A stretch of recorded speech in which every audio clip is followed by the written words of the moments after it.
warahmatullahi wabarakatuh. Waalaikumsalam warahmatullahi wabarakatuh. Alhamdulillah nahmaduhu wa nasta'inuhu wa nastaghfiruh wa na'udzu billahi min syururi anfusina wa min sayyiati a'malina may yahdihillahu fala mudhillalah wa may yudlilhu fala hadiyalah. Asyhadu an la ilaha illallah wahdahu la syarikalah wa asyhadu anna Muhammadan abduhu wa rasuluhu la nabiyya wa la rasula ba'dahu. Rabbi shrah li sadri wa yassir li amri wahlul 'uqdatam min lisani yafqahu qawli, amma ba'du. Ibu-ibu dan teman-teman sekalian yang kami muliakan dan mudah-mudahan juga senantiasa dimuliakan oleh Allah Subhanahu wa taala. Alhamdulillah wa syukrulillah, pada siang hari ini kita masih diberikan kesempatan oleh Allah Subhanahu wa taala untuk berada di majelis ini. Ya, mudah-mudahan banyak sekali kebaikan dan juga curahan rahmat dari Allah Subhanahu wa taala kepada kita, keluarga dan juga teman-teman sekalian. Ya, masih diberikan sehat, waktu luang ini merupakan nikmat dan karunia yang sangat luar biasa, dan juga yang tidak boleh terlupa bagi kita. Ketika kita mendapatkan nikmat dan karunia tersebut, kita turut mendoakan saudara-saudara kita yang mungkin sekarang ini sedang mendapatkan ujian dan cobaan dari Allah Subhanahu wa taala dalam berbagai macam variasi ya. Ada yang mungkin kemarin teman-teman kita di Turki, Suriah, Palestina ya mendapatkan ujian yang begitu dahsyat dengan adanya gempa bumi.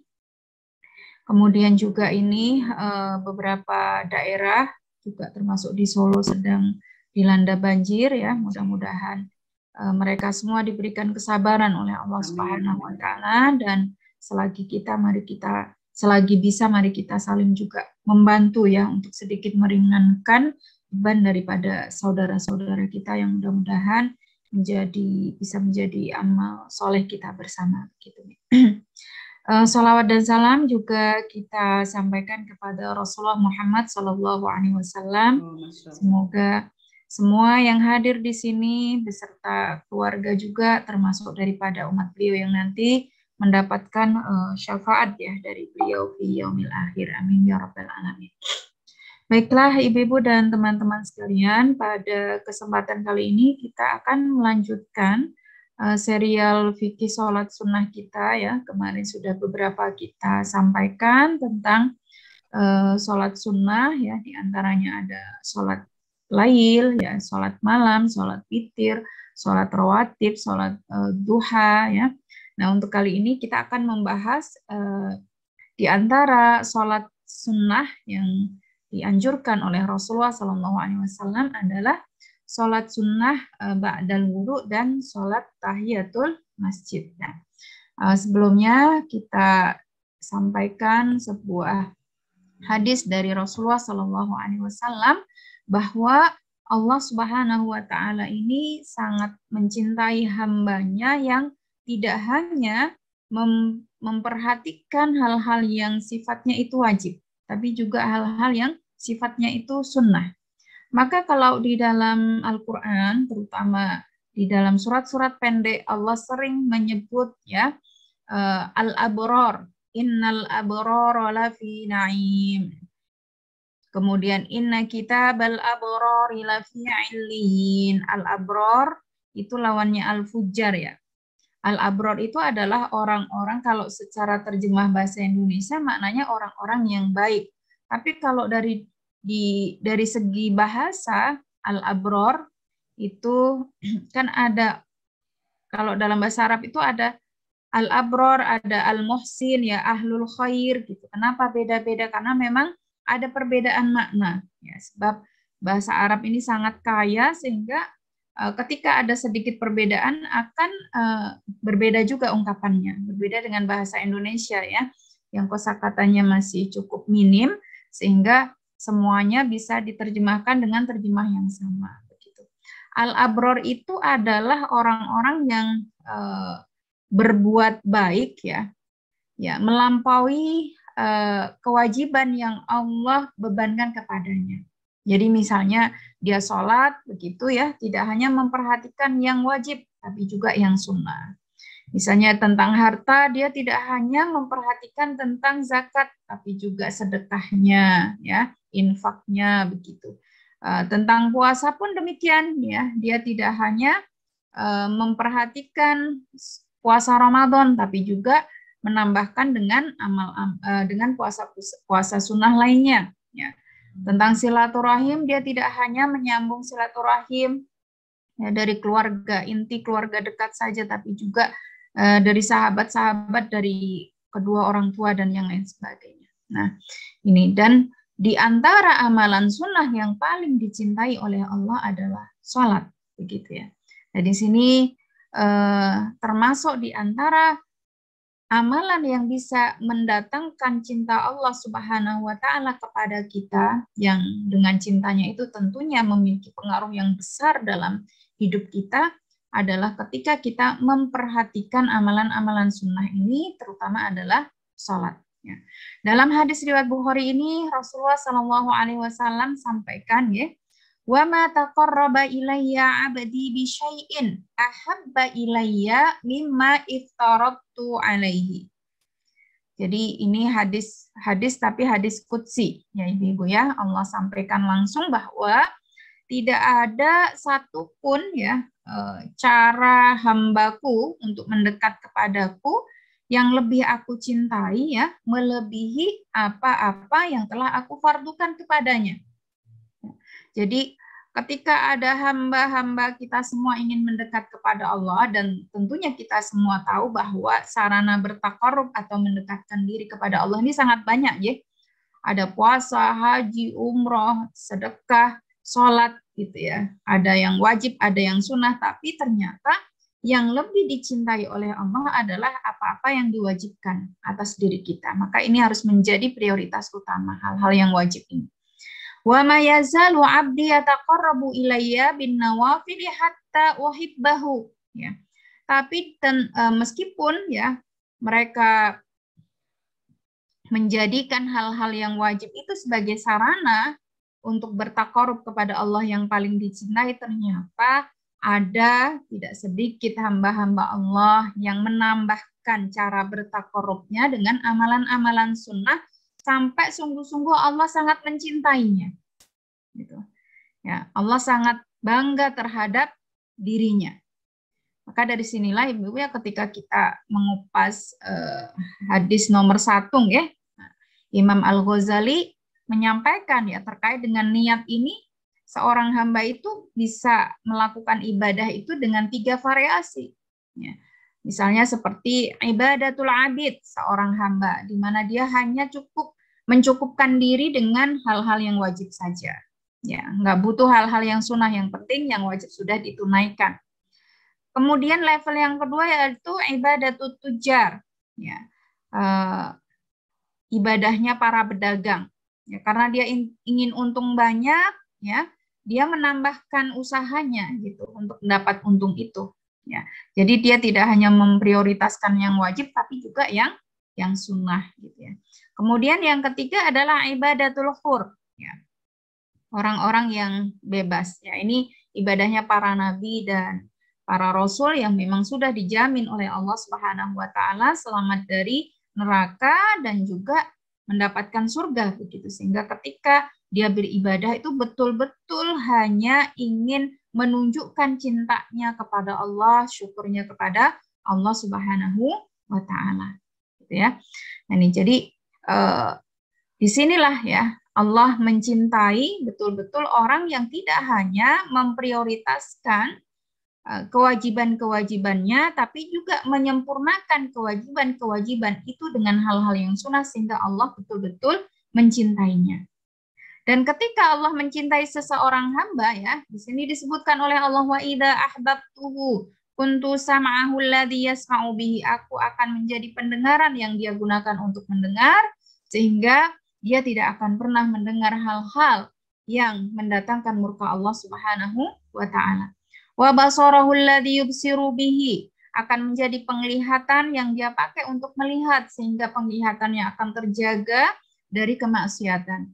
Wa yadahul ladzi yabtishu biha. Allah juga akan menjadi tangan-tangan yang dia gunakan untuk berkarya, untuk berbuat, sehingga tangan-tangan tersebut dihindarkan oleh Allah ya dari amalan yang sia-sia. Warijlahul ladzi yamshi biha. Allah akan menjadi kaki-kaki mereka yang digunakan untuk melangkah, sehingga dia tidak akan pernah melangkah ke tempat-tempat yang tidak disukai oleh Allah Subhanahu wa taala.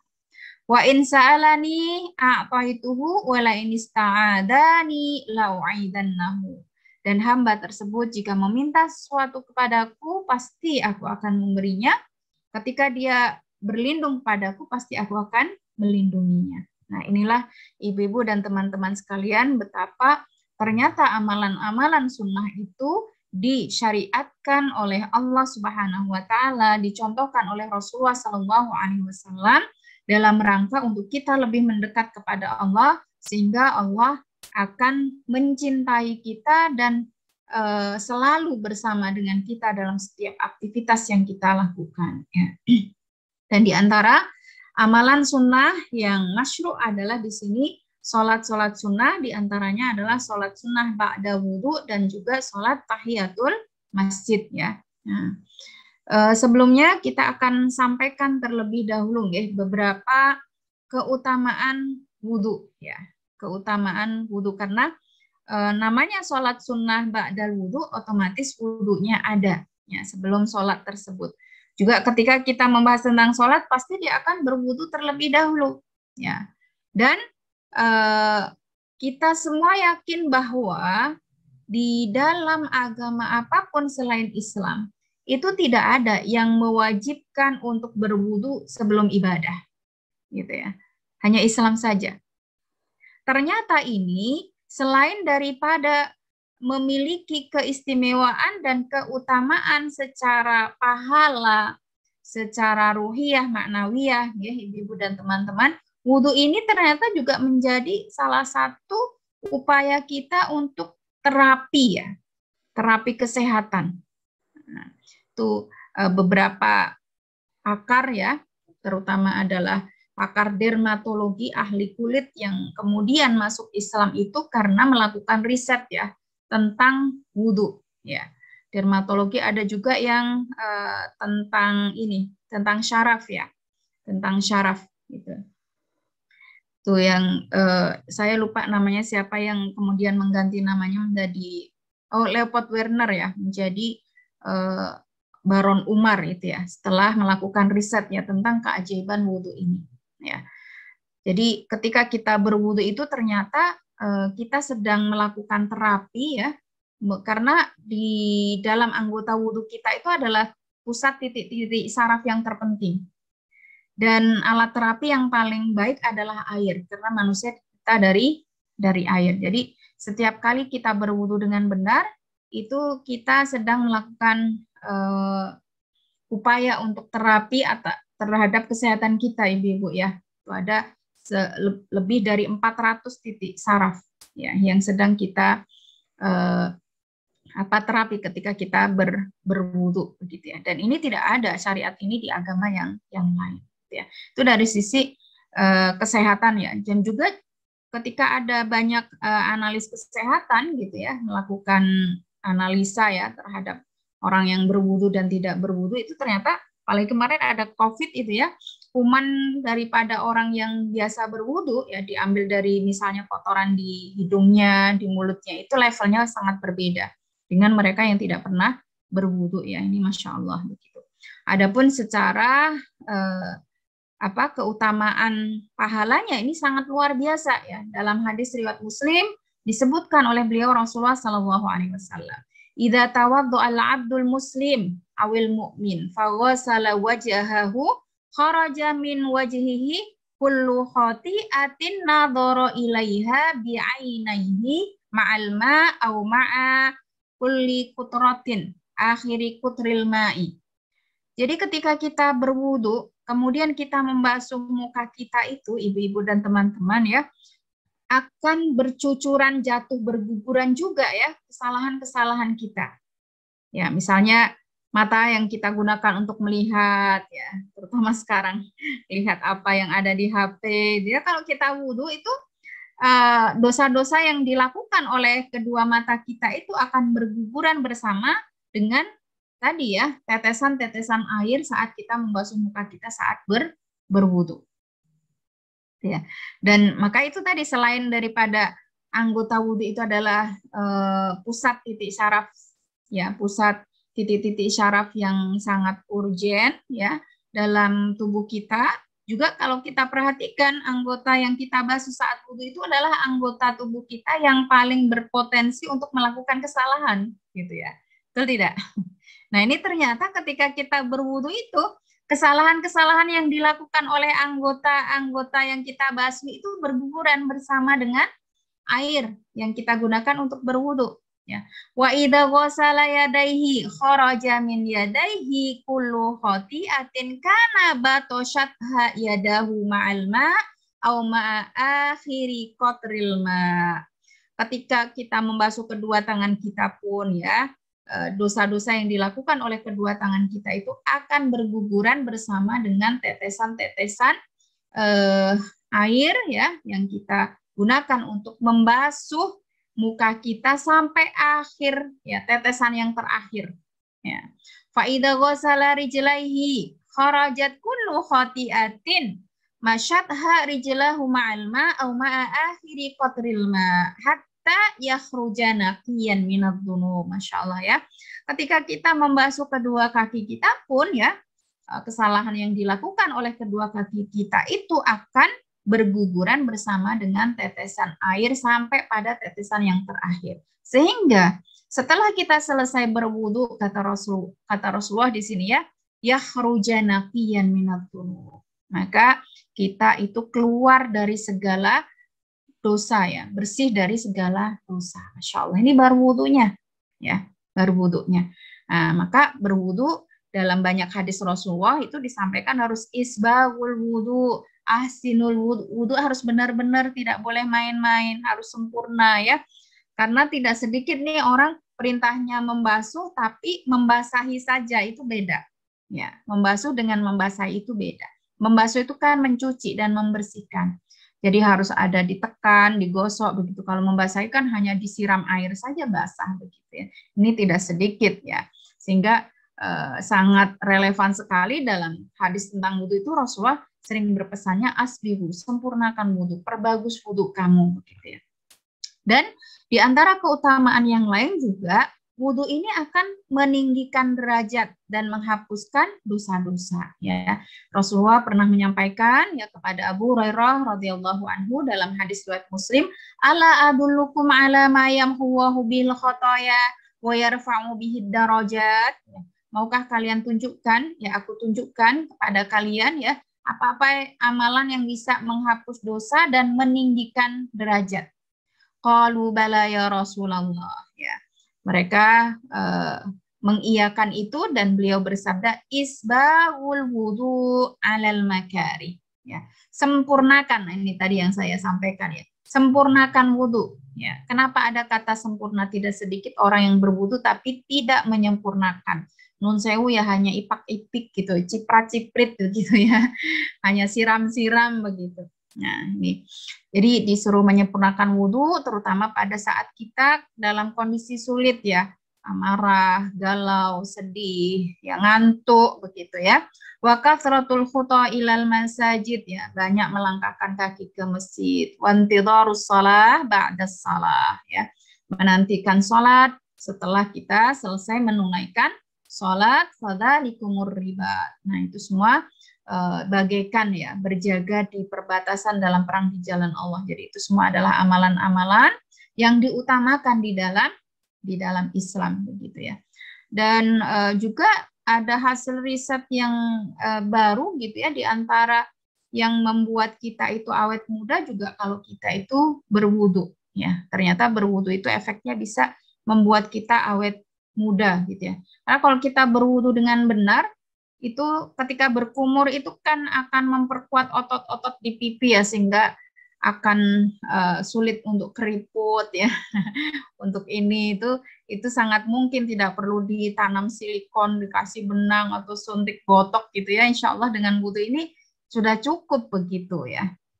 Untuk membuat wajah lebih cerah dan juga kulit kita lebih awet muda begitu. Dan yang lebih dahsyat lagi ibu-ibu dan teman-teman ya, bekas wudhu yang kita lakukan itu nanti akan menjadi cahaya kita pada hari kiamat. Di mana cahaya ini akan menjadi sinyal ya yang dikirimkan oleh Allah kepada Rasulullah SAW sehingga beliau bisa mengenali kita semua. Meskipun pada saat itu semua manusia dari awal Adam alaihissalam sampai manusia terakhir dikumpulkan di suatu tempat, beliau bisa mengenali kita karena bekas wudhu kita.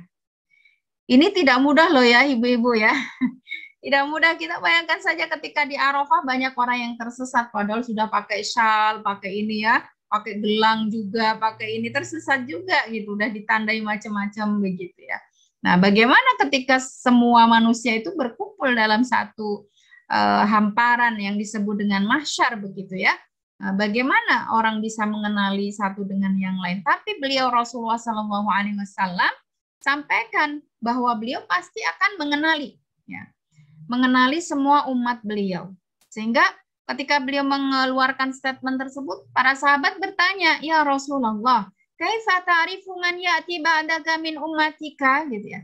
Wahai Rasulullah, kalau umatmu yang hidup bersamamu bisa jadi kamu tetap mengenalinya ya. Ini Abu Bakar, nih Umar. Terus bagaimana dengan umatmu yang datang sesudahmu gitu ya, yang tidak pernah bertemu dengan kamu gitu ya.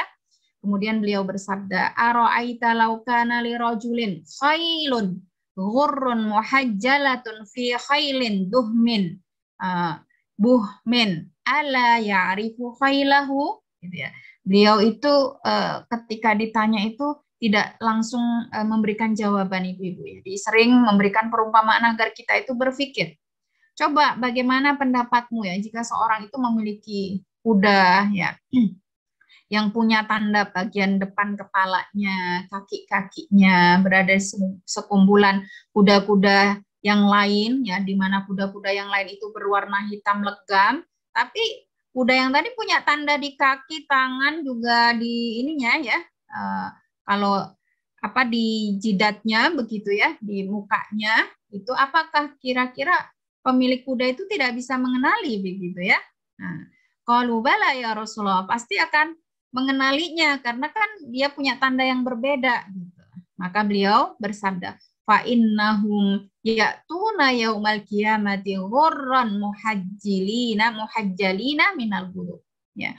Jadi beliau Rasulullah Shallallahu alaihi wasallam itu akan bisa mengenali kita semua ibu-ibu yang belum pernah bertemu dengan beliau itu ya, dengan adanya tanda putih bersinar di wajah kita, di tangan kita, di kaki kita karena adanya bekas air wudhu. Insya Allah ya. Maka kalau wudhunya cuma ciprat-ciprit, nggak sempurna, ya sinyalnya lemah gitu ya. Tapi kalau wudhunya disempurnakan betul, airnya ya sampai dilebihkan dari hal yang diwajibkan begitu. Jadi membasuh kaki ya bukan hanya ujungnya tapi di atas kedua mata kaki, tangan juga tidak hanya sampai pada siku-siku tapi juga sampai di atasnya, itu sinyalnya akan kuat, sinarnya akan sempurna begitu. Maka itulah kenapa Rasulullah di banyak hadis beliau berpesan kepada kita untuk memperbagus wudhu kita, untuk menyempurnakan wudhu kita gitu. Karena beliau tahu ada yang wudhunya itu cuman ciprat-ciprit tadi ya. Nah, seperti itu. Kemudian juga di dalam hadis lain ya disebutkan ya, ma min abdin yabitu tahiran ya. Ini kalau kita tidur dalam keadaan berwudu gitu ya. Illa bata ma'ahu fi syi'arihi malakun la yanqalibu sa'atan minal lail illa qala Allahumma gfirli abdika fa innahu bata tahiran. Nah, ini mohon maaf nih saya belum ganti judulnya ya gitu. Jadi dari hadis ini kita mengetahui bahwa ketika kita membiasakan berwudu sebelum tidur ya, itu akan ada malaikat yang membersamai kita, ya, dan dia tidak akan membalikkan tubuhnya di waktu malam, ya, kecuali malaikat itu akan selalu berdoa untuknya agar Allah mengampuni kita, ya, karena kita semalaman itu berupaya untuk tidur dalam keadaan suci. Maka ada salah satu sunnah berwudu itu adalah sebelum tidur. Jadi ketika kita miring kanan, miring kiri itu didoakan malaikat, ya, supaya Allah mengampuni kita, begitu. Masya Allah, ya.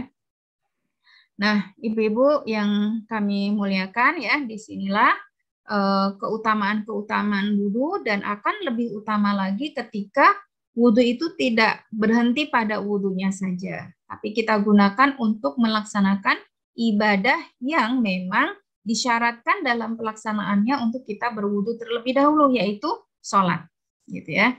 Kalau sholat wajib sudah jelas, ya. Nah, ini diantaranya ada sholat sunnah ba'da wudu, ya. Dasar hukum dari sholat sunnah ba'da wudu ini disampaikan oleh beliau Rasulullah Shallallahu Alaihi Wasallam, ya.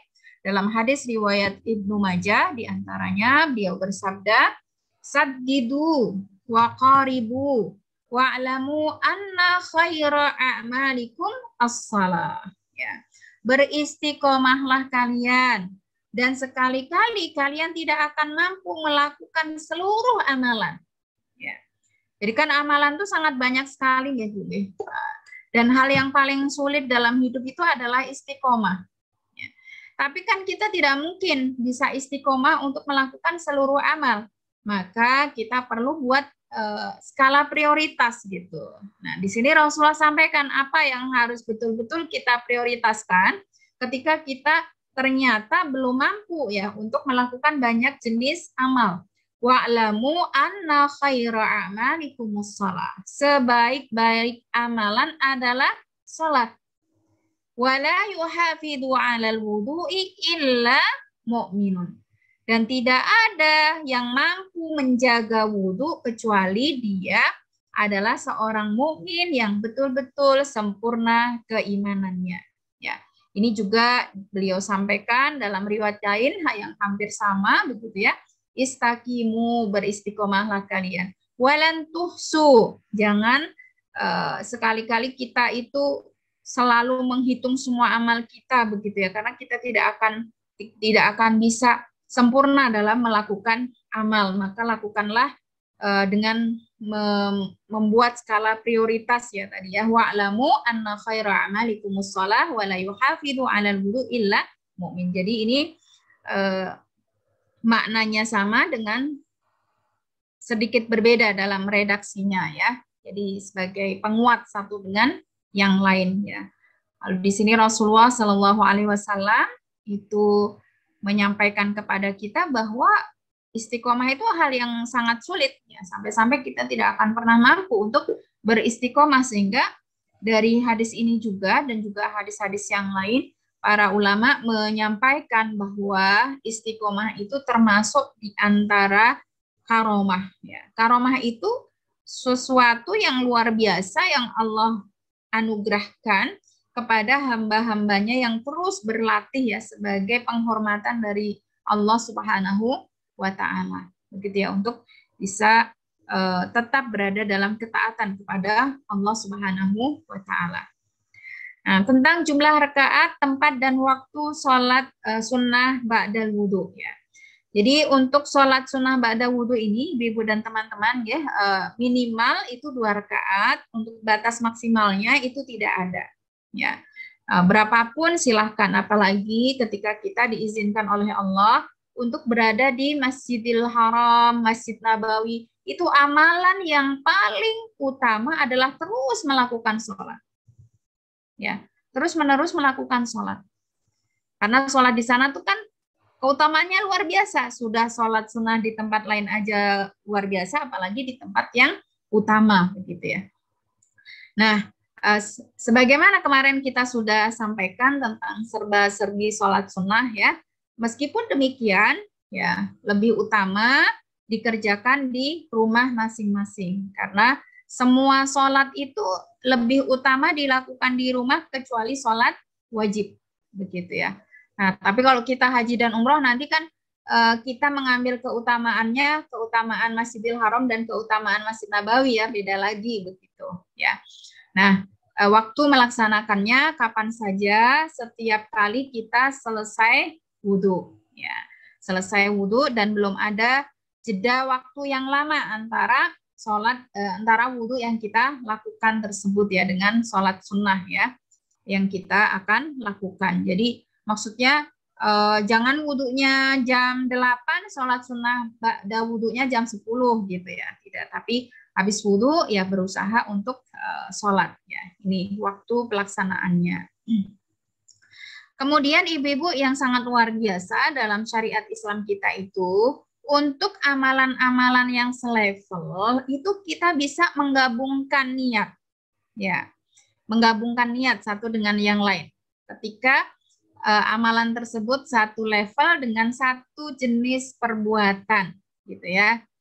Maka di sini disampaikan oleh para ulama ya, di antaranya adalah mereka yang bergabung dalam Lajnatud Daimah lil Ifta ya, dalam lembaga fatwa internasional begitu menyampaikan ya, jika seorang muslim berwudu lalu masuk masjid ya, kemudian dia sholat 2 rakaat dengan niat mengerjakan tahiyatul masjid, juga sholat sunnah wudhu, sholat sunnah qabla duhur ya, sholat sunnah duhur atau ba'da duhur kalau masuknya ba'da duhur, maka 2 rakaat itu bisa mencukupi ketiganya. Jadi 2 rakaat itu bisa dengan 3 niat sekaligus. Tahiyatul masjid misalnya, qabla duhur atau ba'da duhur, atau sholat sunnah ba'da wudhu gitu ya. Nah, ini tafsiran dari hadis nomor 1 nggih, innamal a'malu binniyat wa innama likulli imri'in ma nawa. Hanya saja di sini yang menjadi catatan kita, jika memang waktunya masih tersedia, maka tetap dianjurkan ya setelah sholat 2 rakaat itu sholat 2 rakaat lagi sebagai rawatib zuhurnya begitu ya. Jadi tahiyatul masjid bisa gabung dengan sholat sunnah wudhu, kok masih ada waktunya. Nah, kita qabla zuhur ya. Nah, itu bisa dilakukan dan itulah yang sering dilakukan oleh beliau Rasulullah Shallallahu Alaihi Wasallam. Jadi yang sunnah bisa masuk ke yang wajib, yang sunnah bisa masuk ke yang sunnah, tapi yang wajib tidak bisa masuk ke yang sunnah. Itu ya Bu ya, kalau kaidah fikihnya begitu ya. Misalnya kita mau mengqadha puasa Ramadan dengan niat kita puasa sunnah Syawal, itu tidak bisa. Tapi yang kita lakukan adalah niat mengqadha puasa Syawal ya di waktu atau di bulan mengqadha puasa Ramadan di bulan Syawal, itu bisa jadi wallahu alam kita bisa dapat 2 pahala sekaligus. Gitu.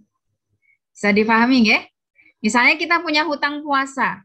Kadang kan sering ada yang bertanya, ini saya mengqadha hutang dulu atau nyawal dulu gitu ya.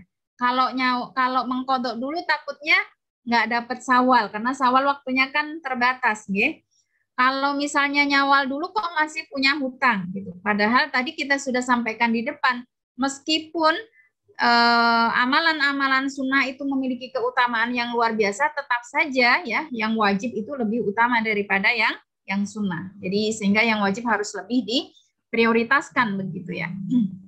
Nah, maka kita bisa mengambil ini gitu ya. Kita berniat untuk mengqadha bulan Ramadan ya, puasa bulan Ramadan ya.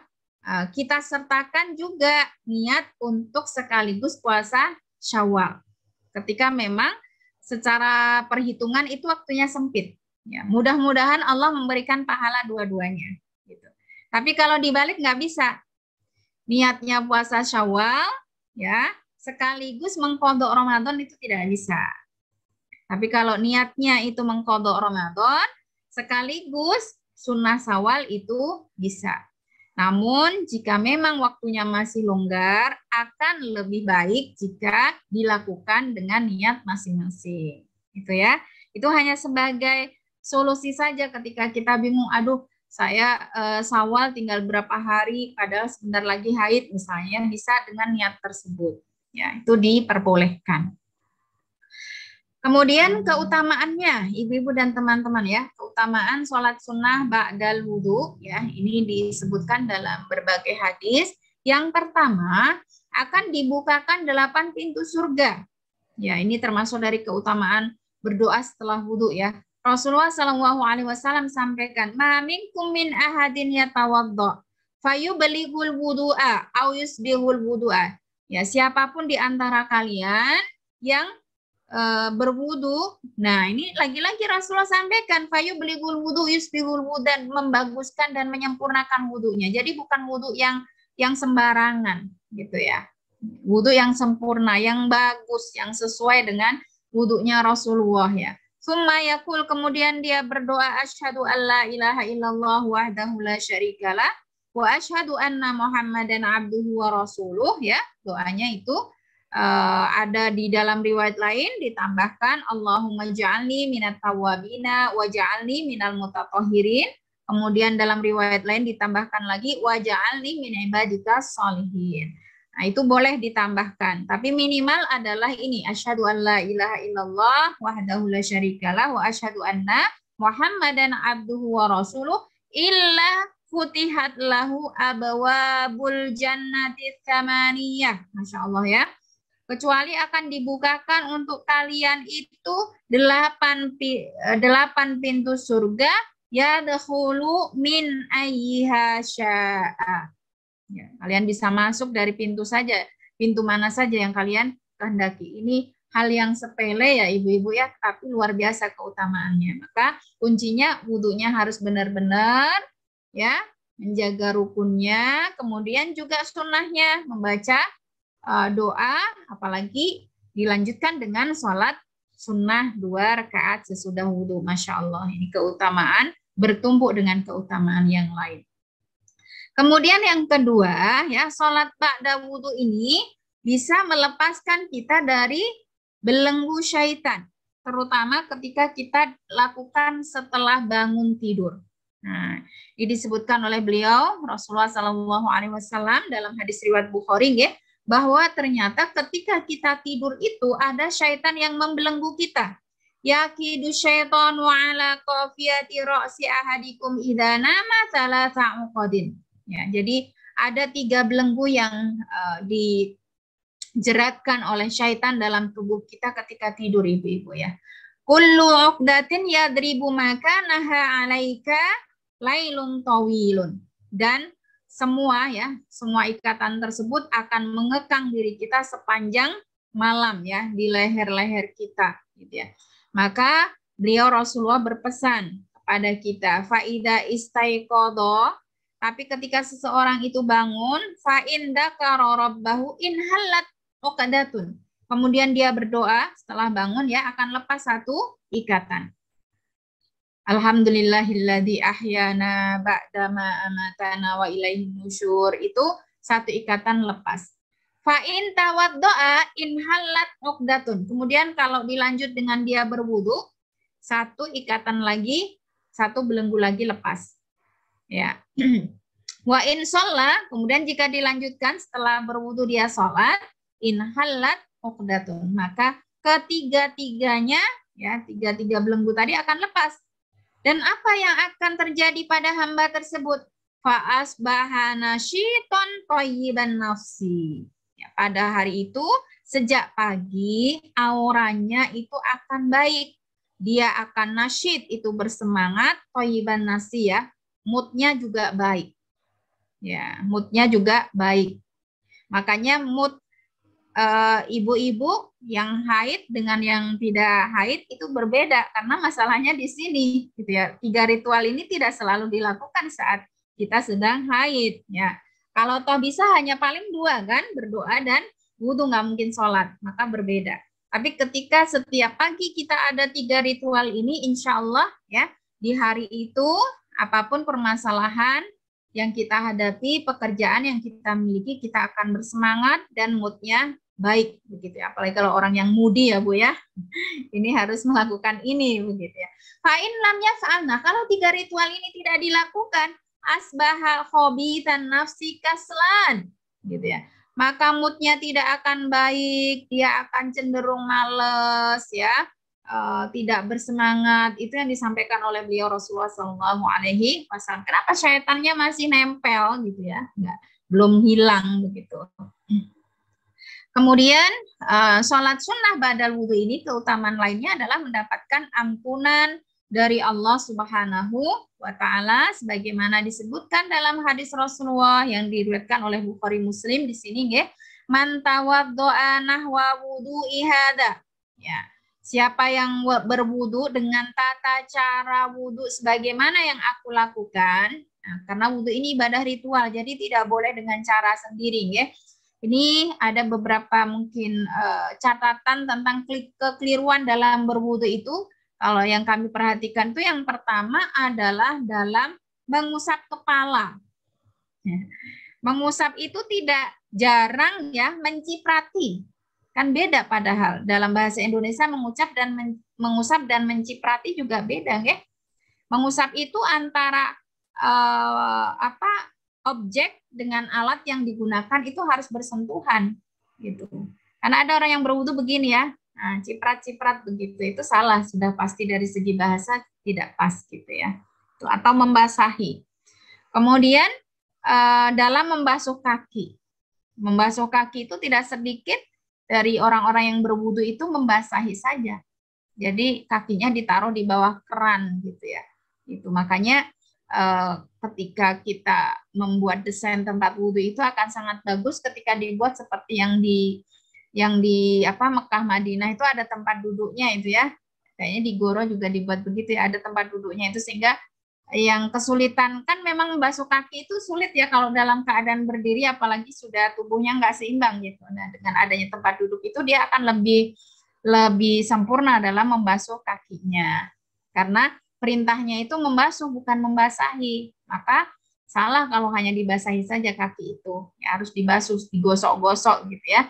Nah, itu sekaligus terapi ya, juga bolot-bolotnya itu bersih gitu kan. Jadi selain tadi ya Rasulullah sampaikan masalah wudhu itu selalu perbagus, ya perbaik, sempurnakan. Beliau juga memberi catatan, nahwa wudhu ihada, kalian tuh harus berwudhu seperti wudhunya beliau begitu. Ya, bukan wudhu semau kalian yang hanya basah saja gitu. Nah, summa shalla rakaatain, kemudian melakukan salat 2 rakaat ba'dal wudhu, la yuhadditsu fihi ma nafsahu. Ini penting ya Ibu ya. Tidak ngobrol dengan diri sendiri. Kadang kita tuh sholat kan ngobrol dengan diri kita sendiri, betul nggak? Misalnya, hari ini mau masak apa ya, dijawab sendiri. Oh iya, masih ada ini nih di kulkas gitu ya. Tapi nggak punya bumbunya. Nanti mampirlah di warung gitu, ngobrol dengan diri sendiri ya. Nah, ini catatan dari Rasulullah nih. Jangan ngobrol dengan diri sendiri saat sholat ya. Ghufira lahu ma taqaddama min dambihi. Maka Allah akan mengampuni dosa-dosanya apa yang sudah berlalu gitu ya. Kemudian yang paling khas dalam sholat sunnah ba'da wudhu adalah kisah tentang Bilal bin Rabah ya, di mana Masya Allah luar biasa sekali, membuat kita merinding ya ibu-ibu ya. Ketika beliau Rasulullah itu sedang mi'raj ke Sidratul Muntaha dan beliau diizinkan oleh Allah untuk melihat ya pemandangan surga. Ternyata di surga itu beliau mendengarkan terompahnya Bilal yang sangat khas, padahal orangnya masih hidup. Ini sangat luar biasa. Orangnya masih hidup, tapi terompahnya terdengar di surga. Ya. Begitu Rasulullah selesai mi'raj, penasaranlah sama Bilal. Habis sholat subuh Bilal dipanggil, ya dipanggil gitu. Untuk apa? Hadits nih bi arja amalin amil tahu fil Islam. Wahai Bilal, coba cerita sama saya. Apa sih amalan istimewa kamu setelah kamu itu masuk Islam? Ya. Fa inni sami'tu dafana alaika baina yadayya fil jannah. Karena Masya Allah, ketika aku diizinkan oleh Allah untuk melihat surga, aku mendengarkan suara terompahmu di surga betul-betul di hadapanku. Baina yadayya. Ya, kemudian Bilal mengatakan, "Ma'amiltu amalan arja indi anni lam atatohhar tohuran fi sa'ati lailin au naharin illa sallaitu bidzalika tohuri ma kutiba li an usolliya." Tidak ada kok wahai Rasulullah amalan istimewa yang aku lakukan. Hanya saja ya, aku memiliki amal yang selalu aku lakukan, yaitu apa? Ya, setiap kali aku berwudu, apakah itu di waktu malam atau di waktu siang, maka aku akan melakukan sholat 2 rakaat ya setelah wuduku tersebut, gitu. Yang aku inginkan seperti itu ya. Masya Allah. Jadi hadis inilah yang paling sering digunakan oleh para asatidz untuk menyampaikan tentang sholat sunnah ba'da wudu ini, yaitu amalan yang senantiasa dijaga oleh Bilal bin Rabah, sehingga ketika pun dia masih hidup itu terompahnya sudah terdengar di surga ya, Masya Allah. Nah, itu. Kemudian juga yang terakhir di antara keutamaan sholat sunnah ba'da wudu adalah mendapatkan jaminan surga.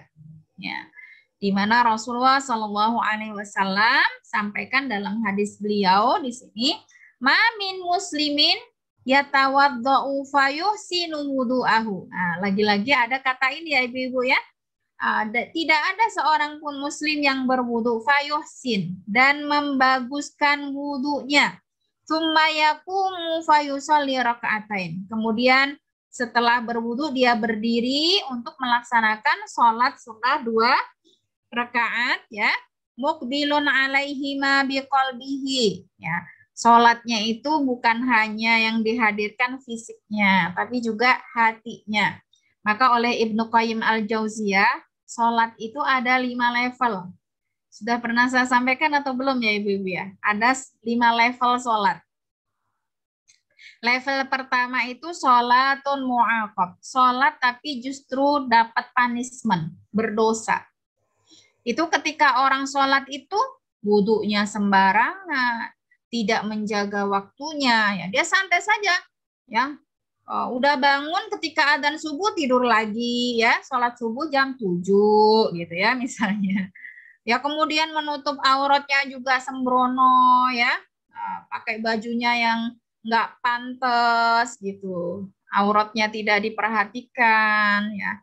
Ini sholat tapi keliru, atau yang laki-laki tidak mau jamaah di masjid, ya. Ini sholat tapi masih dapat punishment. Wah, kalau sholat dapat punishment mendingan nggak sholat aja. Wah, lebih parah lagi itu. Kadang-kadang nggak suka begitu gitu ya. Itu level pertama. Level kedua adalah sholatun muhasab, sholat yang diperhitungkan. Ya, ini oleh Ibnu Qayyim ya, dibuat 5 level. Seperti apakah sholat yang diperhitungkan? Secara fikihnya sudah benar. Tapi tadi dari takbiratul ihram sampai salam tuh ngobrol dengan dirinya sendiri. Ya, aduh tadi aku naruh kunci di mana ya? Aduh kayaknya di sana deh. Di sana, diikuti terus ya. Nah, itu nggak ada husuk-husuknya, nggak ada mengingat Allah, tapi ngobrol sama dirinya sendiri gitu ya. Sudah gugur kewajiban sholatnya karena fikihnya sudah benar, tapi ya sebatas itu. Itu level yang kedua. Untuk level yang ketiga itu adalah sholatun mukaffara anhu. Sholat yang bisa mengampuni dosa-dosa kita. Ya, yaitu sholat yang secara fikihnya benar. Kemudian ketika ada bisikan-bisikan yang mengajak kita ngobrol, itu kita berusaha untuk menolaknya. Ya, jadi tidak terus diturutin itu, tapi kembali lagi ke bacaan, kembali lagi ke gerakan mengingat Allah begitu ya. Nah, itu bisa menggugurkan kewajiban dan juga mengampuni dosa. Level yang keempat adalah musabun, sholat yang mendatangkan pahala, ya, yaitu sholat yang secara fikih sudah sesuai, kemudian hatinya itu lebih banyak khusyuknya daripada tidak. Ya, itu menggugurkan kewajiban, mengampuni dosa, dan mendapatkan pahala. Dan level yang tertinggi adalah muqarrab ila rabbihi. Sholat yang dengannya seorang hamba tersebut akan mendapatkan posisi yang dekat di sisi Allah Subhanahu wa Ta'ala di surga kelak. Itu sholat yang di situ ada kecintaan kepada Allah, ya. Ada pengagungan kepada Allah, ya. Ada merasa diawasi oleh Allah Subhanahu wa taala. Ya, ini salat dengan level yang tertinggi. Ya minimal kita kalau bisa minimal di level yang ketiga ya ibu-ibu ya. Jadi ketika ada bisikan tuh jangan diteruskan karena memang setan yang menggoda kita saat sholat tuh setan yang sangat luar biasa, tidak patah semangat gitu. Terus akan membisikkan hal-hal yang kita sulit mengingatnya di luar sholat gitu ya. Itu yang disampaikan oleh Rasulullah dalam hadis beliau ya. Bahasa kita itu kalau level itu jenderal gitu ya yang menggoda ketika sholat ya sudah militan gitu. Jadi bukan yang kelas biasa-biasa aja gitu. Karena disebutkan dalam hadis ya, setan yang menggoda manusia dalam sholat tuh kalau adzan dia akan lari karena dia nggak kuat dengan adzan. Nanti selesai berhenti adzan itu dia datang lagi. Nanti kalau iqomah dia lari lagi sampai mohon maaf ya di dalam hadis itu disebutkan loh oleh Rasulullah sampai terkentut-kentut karena mereka nggak kuat dengan suara adzan, suara iqomah. Tapi dia nggak patah semangat. Terus begitu iqomah selesai dia akan datang lagi dan akan mendekat paling dekat dengan kita membisikkan hal-hal yang tadi ya tidak bisa kita ingat di luar sholat. Maka kadang-kadang tuh ibu-ibu ada yang salah mengerti ya. Misalnya lupa naruh sesuatu, coba sholat kok inget gitu ya. Nah itu, ini ya. Jadi maka di sini yang diharapkan adalah ketika kita sholat itu hadir bersama kita bukan hanya fisik kita, tapi juga hati kita dalam mengingat Allah Subhanahu Wa Taala. Dan kata Rasulullah, jika itu kita lakukan, illa wajabat lahul jannah. Ya, orang yang seperti itu wajiblah dapat surga, gitu ya, masya Allah luar biasa. Tapi ini tidak mudah ya. Ibu-ibu, apakah ada yang sudah pernah sholat dari takbiratul ihram sampai salam tidak ada bisikan atau iklan lewat gitu? Ada nggak? Masalahnya saya juga belum pernah ya, tapi mudah-mudahan meski demikian kita terus berupaya untuk menolak ya, atau jangan mengikuti bisikan-bisikan tersebut lah, minimal di level 3 itu, jangan sampai di level bawahnya lagi. Baik, untuk selanjutnya adalah sholat sunnah tahiyatul masjid ya, di mana sholat sunnah tahiyatul masjid ini menjadi salah satu adab memasuki Baitullah, yaitu rumah Allah Subhanahu wa Ta'ala ya. Sebelumnya kami sampaikan ya, di mana Allah Subhanahu wa Ta'ala sampaikan di dalam Al-Qur'an ya. Di sini di antara hamba-hamba yang mulia dalam surat At-Taubah ayat 18 ini adalah mereka yang memakmurkan rumah-rumah Allah ya. Ya di sini Allah sampaikan innama itu namanya adatul hasri yang membatasi. Ya, jadi innama ya'muru masajidallahi man amana billahi wal yaumil akhir wa aqamas shalah wa ataz zakah wa lam yakhsha illallah fa'asa ulaika an yakunu minal muhtadin. Siapa-siapa yang memakmurkan rumah-rumah Allah ya, di mana mereka termasuk orang-orang yang beriman kepada Allah, hari akhir, mendirikan sholat, menunaikan zakat, dan tidak ada rasa takut kecuali kepada Allah, sungguh mereka adalah termasuk orang-orang yang diberikan petunjuk oleh Allah Subhanahu wa Ta'ala. Tidak ada yang lain kecuali itu. Jadi orang yang memakmurkan masjid, ya pasti dia beriman, mendirikan sholat itu pasti orang yang diberi petunjuk, gitu ya. Nah kalau masjid kok ditinggalkan, ya mangkrak, tidak dimakmurkan, ya tidak ada kegiatan-kegiatannya. Nah ini tanda-tandanya banyak orang yang jauh dari petunjuk Allah Subhanahu wa Ta'ala. Nah, di antara cara memakmurkan masjid adalah menjaga adab-adabnya, ya. Ketika kita masuk ke dalam masjid, maka diharapkan menjaga adabnya, dan di antara adab yang identik dengan Baitullah adalah melakukan penghormatan atau uluk salam dengan tahiyatul masjid. Nah, sehingga di dalam syariat kita ada namanya sholat tahiyah. Tahiyah itu penghormatan al-masjid ya, untuk masjid. Ya. Apa yang dimaksud sholat tahiyatul masjid? Ini adalah sholat 2 rakaat yang dilakukan ketika kita masuk ke masjid, ibu-ibu ya. Dan ini hukumnya sunnah. Dan untuk sholat tahiyatul masjid ini bebas dari waktu. Bisa dilakukan kapan saja, meskipun di waktu-waktu yang dilarang sholat. Misalnya kita masuk masjid ba'da subuh tetap berlaku. Ba'da asar tetap berlaku. Ya, jadi ada sholat sunnah yang tetap berlaku kapan saja, yaitu sholat tahiyatul masjid dan sholat jenazah. Ya, sholat jenazah. Jadi ba'da asar kok ada jenazah, pasti ada sholat jenazah ba'da asar. Di Masjidil Haram, Masjid Nabawi, kalau kita sholat, ya setiap ba'da sholat fardu pasti ada sholat jenazah karena jenazahnya ada. Ya, enggak pandang waktu itu apakah ba'da subuh atau ba'da asar tetap ada nggih sholat jenazah. Nah ini bebas daripada waktu ya. Tidak dilarang kapanpun ya. Dan masya Allahnya, masyru'nya ya tentang sholat tahiyatul masjid itu disampaikan oleh beliau Rasulullah SAW dengan dua redaksi yang saling menguatkan satu dengan yang lain. Ya. Dalam riwayat Bukhari Muslim, beliau bersabda, "Idza dakhala ahadukumul masjid falyarka rak'ataini qabla an yajlis." Ya. Ini namanya lafadznya umum. Kapan saja kalian itu masuk masjid, maka hendaknya falyarka ini mudhari' makrun bilamil amri diperintahkan untuk melaksanakan sholat 2 rakaat sebelum duduk, gitu ya.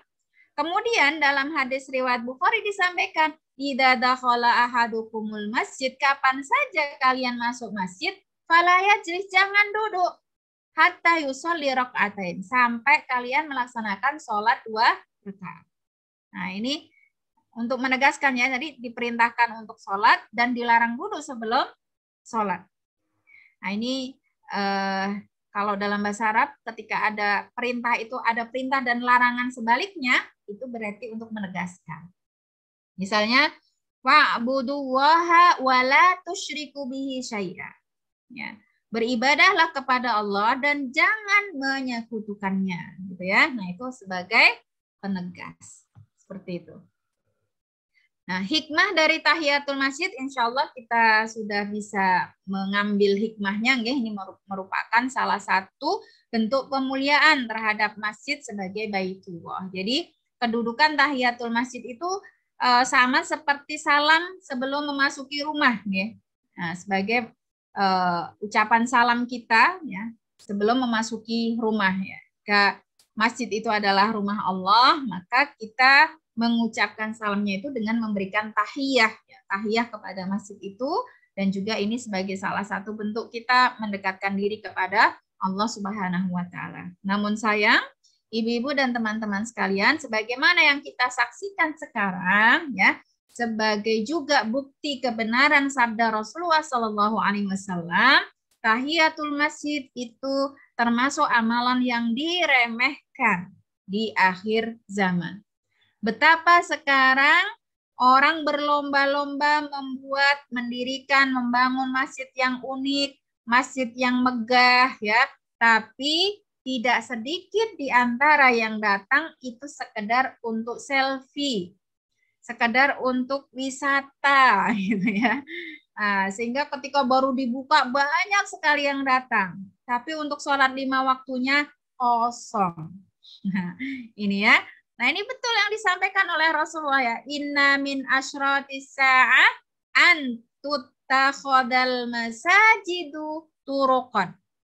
Ya, termasuk di antara tanda-tanda dekatnya kiamat adalah masjid itu dijadikan sebagai jalan. Maksudnya hanya tempat berlalu lalang, selfie ya, destinasi wisata, bukan untuk beribadah. Wa an yusallima rajulu 'ala rajuli bil ma'rifah, dan orang itu hanya akan menyapa orang yang dikenal saja. Yang kira-kira tidak dikenal dia akan melengos gitu ya. Termasuk tanda akhir zaman ya. Ini juga dikuatkan dalam riwayat ini ya. Min asyrati inna min asyrati sa'ah an yamurra rajulu fil masjid wa la yusalli fihi rak'atain. Ini lebih jelas lagi. Di antara salah satu tanda dekatnya kiamat adalah seorang itu sudah masuk masjid loh ya, tapi itu tidak sholat sekedar 2 rakaat sebagai penghormatan terhadap masjid tersebut. Ya, itu alasannya saya nggak ada wudhu gitu ya, padahal ada tempat wudhu di situ, gitu kan?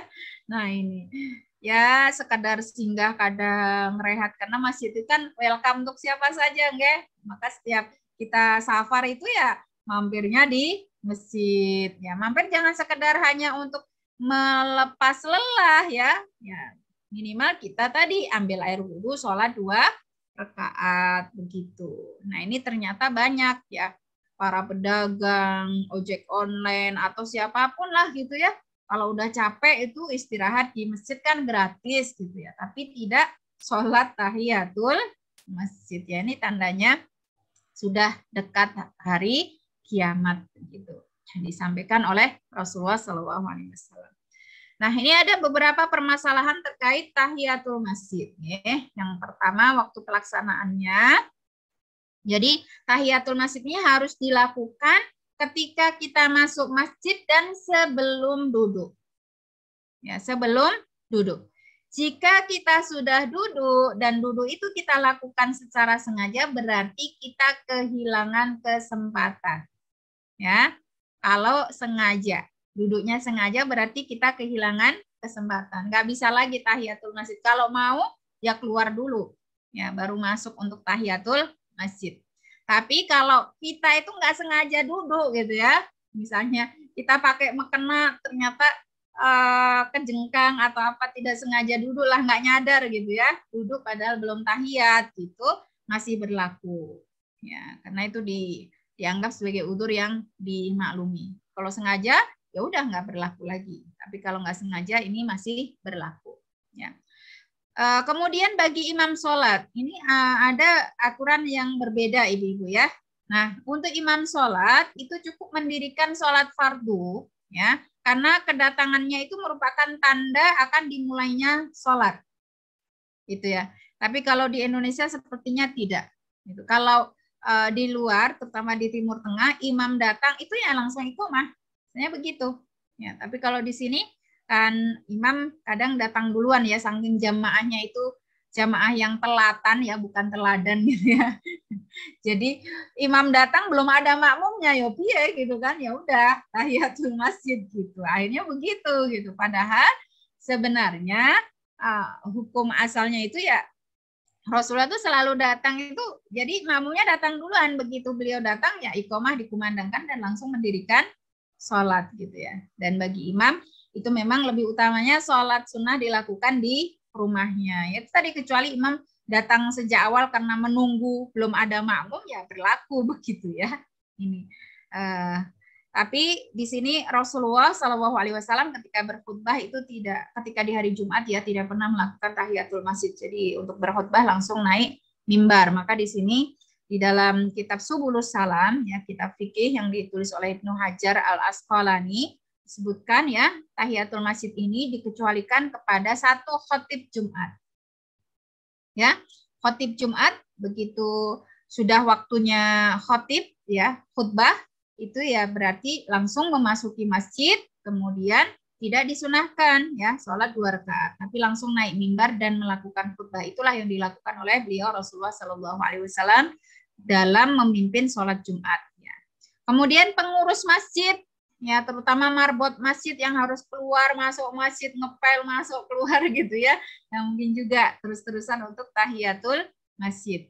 Atau makmum yang masbuk ya, sudah iqomat dia baru datang, atau imam sudah mulai rakaat pertama dia baru datang, ya sudah, dia tidak akan dapat kesempatan lagi untuk tahiyatul masjid. Akan ini dilarang ya. Ini. Kemudian tadi sudah kami sampaikan bahwa sholat tahiyatul masjid ini tetap berlaku meskipun pada waktu-waktu yang dilarang sholat. Kan kita dilarang sholat itu 1 ba'da subuh, 2 ba'da asar, 3 ketika matahari terbit, 4 ketika matahari di tengah kepala, kemudian 5 ketika matahari terbenam. Tapi untuk tahiyatul masjid dan sholat jenazah ini bebas ya. Kapan saja, tidak termasuk di waktu yang dilarang tadi boleh dilakukan ya.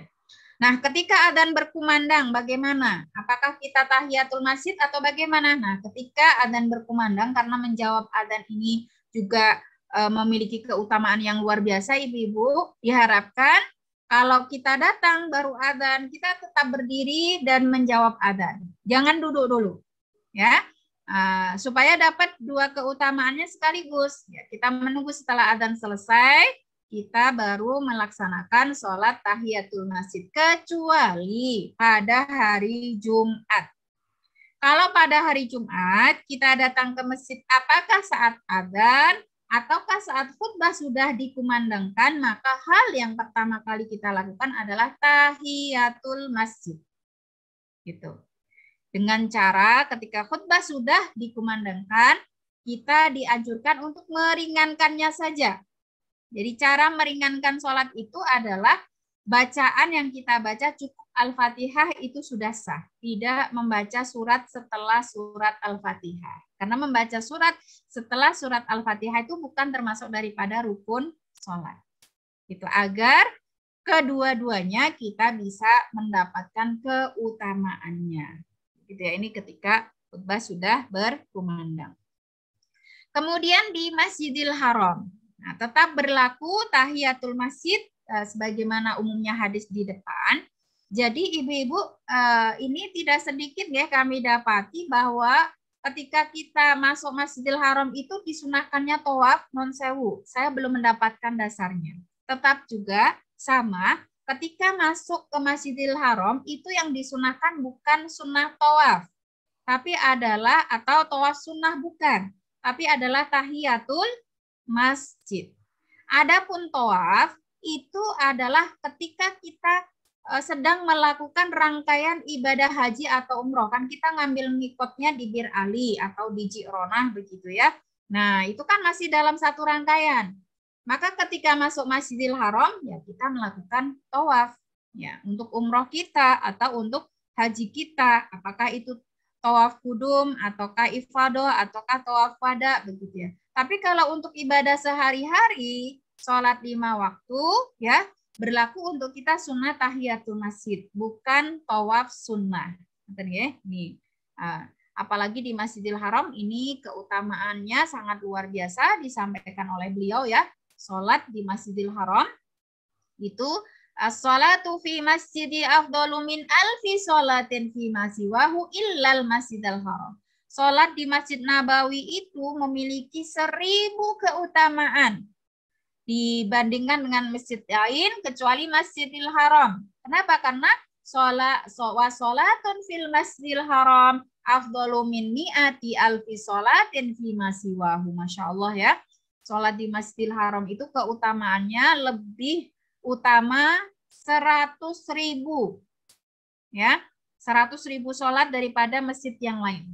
Ya, ini ada juga di riwayat lain disebutkan ya 1000 banding 10.000, ada yang 10.000 banding 100.000 gitu ya.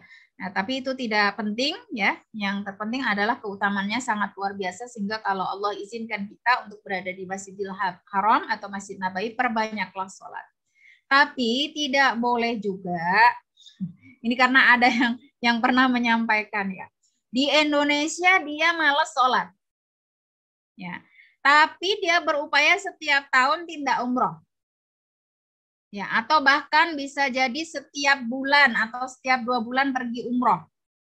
Ya, bukan setiap bulan sih, dia bilangnya setiap tahun umroh begitu ya. Atau setiap tahun itu umroh 2 kali misalnya begitu. Ya. Nah, ini sehingga sholat-sholat yang ditinggalkan saat di Indonesia itu dia pikir bisa tertutupi dengan dia banyak sholat di Masjidil Haram dan Masjid Nabawi, ini tidak bisa. Keutamaan itu tidak bisa menggantikan kewajiban. Seperti juga misalnya, orang ketika memberikan buka puasa terhadap orang yang berpuasa, bukankah keutamaannya sama dengan pahala orang yang berpuasa? Ini tidak bisa ya menggantikan kewajiban dia berpuasa. Kemarin juga ada yang bertanya ke saya, karena sekarang itu kan mau haji antrinya lama banget gitu ya. Bukankah umroh di bulan Ramadan itu sama pahalanya dengan haji? Ya, apa yang harus saya lakukan? Boleh saya itu tidak daftar haji tapi cukup umroh di bulan Ramadan? Tidak bisa, karena haji itu hukumnya wajib. Yang penting kan upaya kita sudah mendaftar. Masalah terrealisasikan atau tidak itu sudah tertulis pahalanya, karena itu wajib harus diprioritaskan. Ya. Dengan mendaftar haji siapa tahu dapat rezeki juga umroh, kan ya kedua-duanya gitu. Tapi kalau kita umroh saja nggak bisa menggantikan haji. Nanti yang lebih ringan lagi nggak mau daftar haji, nggak mau daftar umroh juga, cukup apa? Sholat isyraq. Kan itu sama keutamaannya kalau kita sholat subuh berjamaah, berzikir, menanti terbitnya matahari ya. Kemudian kita sholat 2 rakaat, kan pahalanya disebutkan oleh Rasulullah ya. Ka'ajri hajin wa umrotin tamatan. Sama seperti pahala haji dan umroh sempurna, tidak berkurang sedikit pun. Nah ini, jadi ibu-ibu yang perlu kita garis bawahi di sini adalah ya, sebesar apapun keutamaan pahala sunnah tidak bisa menggantikan kewajiban. Itu hanya memotivasi kita saja untuk tidak hanya melakukan yang wajib, karena yang sunnah juga punya banyak keutamaan. Gak boleh dibalik begitu ya. Ini sering sekali ya, maka di sini kami sampaikan ya. Ada juga di majelis saya yang lain itu ternyata banyak, tidak sedikit ibu-ibu yang rajin sedekah. Dan sedekahnya cukup besar nominalnya. Tapi tidak pernah sekalipun menghitung kewajiban zakatnya. Padahal dia memiliki harta yang jelas-jelas sudah mencapai nisab dan wajib dikeluarkan zakatnya. Mereka memiliki persepsi bahwa ketika sedekahnya itu sudah banyak, itu beres pertanggungjawaban hartanya. Itu tidak bisa. Karena hadisnya jelas, likul limriin manawa.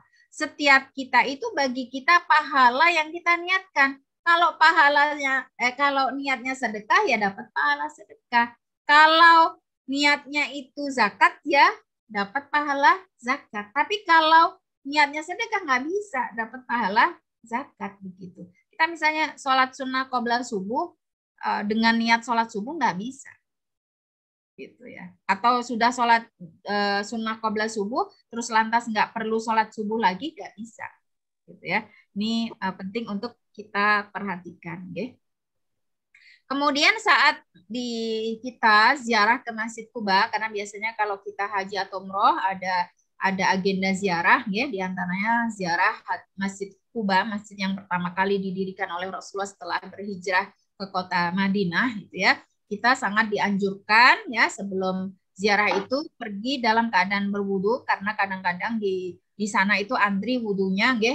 Nah, supaya tidak antri dari hotel, kita sudah berwudu terlebih dahulu, karena sholat tahiyatul masjid di Masjid Kuba itu pahalanya seperti umroh ya. Ini jadi keutamaannya besar. Jadi kalau kita tidak umroh double bisa gitu ya, double bisa. Kita misalnya sering kan menunggu suruk di Masjid Nabawi atau Masjidil Haram, kita juga sholat sampai sholat suruk. Sholat suruk itu setelah suruk nggih, kan ada jam suruk. Suruk itu ketika terbit matahari. Nah, ketika jam suruk itu kita tunggu dulu beberapa menit, sekitar 10 menit baru sholat, ibu. Jangan jam suruk itu langsung kita sholat gitu. Suruk itu artinya matahari terbit. Kan ada jam yang di setel begitu ya. Maghrib, Isya, waktu sholat juga ada dicantumkan suruknya gitu ya. Nah, suruk itu terbitnya matahari. Nah, ketika terbit jangan sholat, tunggu dulu beberapa saat baru kita sholat ya. Ini pahalanya sama seperti umroh ya. Di Masjid Kuba ini tahiyatul masjid untuk Masjid Kuba itu pahalanya sama seperti umroh. Jadi sebisa mungkin ketika ada agenda ziarah ke Masjid Kuba, kita persiapkan dalam keadaan berwudu dan menjaga wudunya, bisa langsung sholat. Tapi kalau di tengah itu qadarullah batal ya berwudu lagi ya. Karena kita kan belum tentu dapat kesempatan lagi, jadi jangan hanya ziarah dan selfie saja di Masjid Kuba ya, tapi lakukan tahiyatul masjid.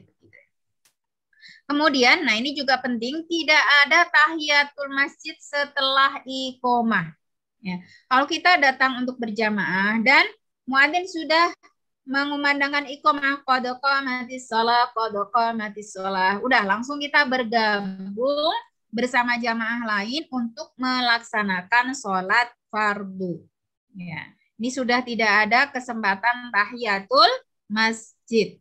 Kenapa? Karena Rasulullah sampaikan dalam hadis riwayat Muslim, Idza uqimatis shalah fala sholata illal maktubah. Jika sholat itu telah didirikan, sudah ada iqomahnya, maka tidak ada lagi sholat kecuali sholat wajibnya. Nah, maka di sini ada penjelasan lain, Ibu-ibu.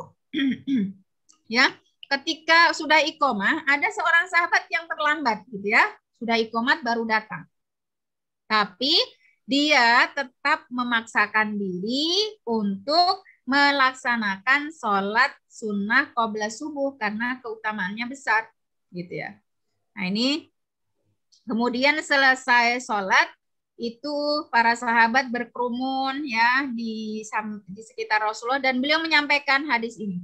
Yushiku ahadukum an yusalliyal fajro arba'an. Karena tadi beliau melihat ya ada orang yang sudah qomat kok masih sholat sunnah qabla subuh, itu beliau sindir gitu ya. Hampir saja di antara kalian ada yang sholat subuh itu 4 rakaat gitu ya. Nah, dalam riwayat lain disebutkan as-subha arba'an, ya menegur sahabat tadi, apakah sholat subuh itu 4 rakaat gitu. Karena tadi iqomahnya untuk sholat subuh berjamaah, kok kamu sholat yang lain.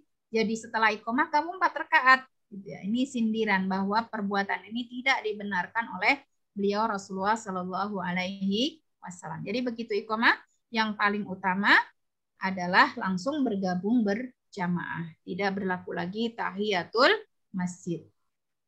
Lalu tadi juga sudah kami sampaikan ya, tahiyatul masjid ini tetap berlaku meskipun khutbah sedang berlangsung. Nah, ini di hari Jumat ya. Tadi yang penting diringankan saja. Idza jaa ahadukum yaumal jum'ah wal imamu yakhutub falyarka raka'ataini falyatajawwaz fihima. Itu pesan Rasulullah. Jadi tetap dilakukan tahiyatul masjidnya, hanya diringankan saja ya. Jadi cukup membaca Fatihah, tidak perlu membaca surat. Kemudian ketika kita menunggu sholat, ya menunggu iqomah, dikumandangkan, itu selain dianjurkan untuk memperbanyak doa, apalagi kalau kita berada di tempat-tempat mustajab, ya tempat-tempat istimewa, itu kita dianjurkan untuk terus melaksanakan sholat sunnah.